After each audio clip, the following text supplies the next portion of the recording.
systems or institutions have failed people, they come to my system. And here's where judges have the greatest power. We're nonpartisan.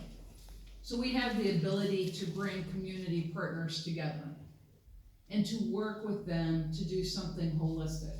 I have not met with that organization. We did talk about that organization the last time I was here. And as I move into examining reentry, we have two things going on.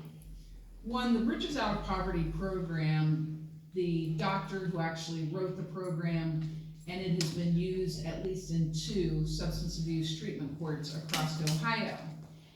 They're willing to come up and have a community discussion about how we can institute it as it being an educational program for those who are on community control.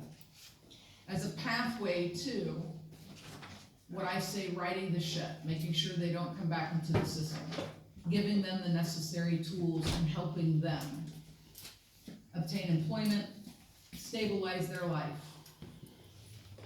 That's one of the programs. As they're having that conversation, then came the conversation about reentry. Having watched what they do for the veterans, I do believe there's a pathway. Maybe not shaped like that, because what I hear from you is there has to be some kind of work furlough. They're leaving the institution in order to work to save the money. I don't know about that.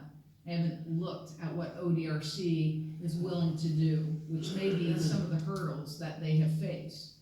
But I clearly believe that there is a pathway for the formerly incarcerated to live the life restored that they're entitled to. And that together, broad-based community support, that you have a pathway for that. Just as I said to the pastors and the bishops.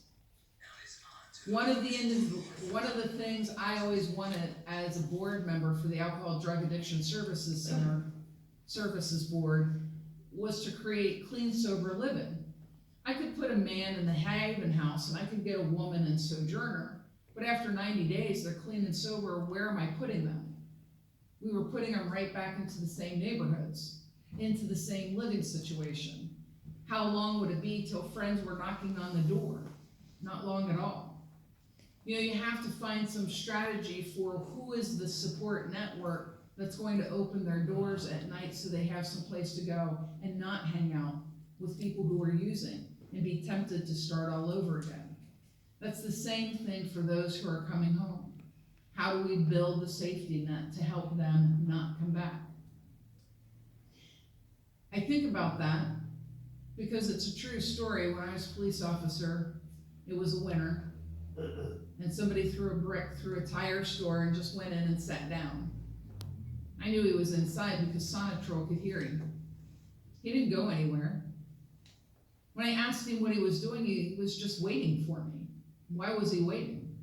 He had just gotten out of prison. He had nowhere to go. It was snowing. He wanted to go back. He had spent all his young adulthood in prison. He understood that system. He just wanted to go back where he knew and understood it. Now think about that. That's what you want for your life, is to go back. There's something wrong with that. And as communities, we should be fixing this. Thank you so much. I didn't see any other hands.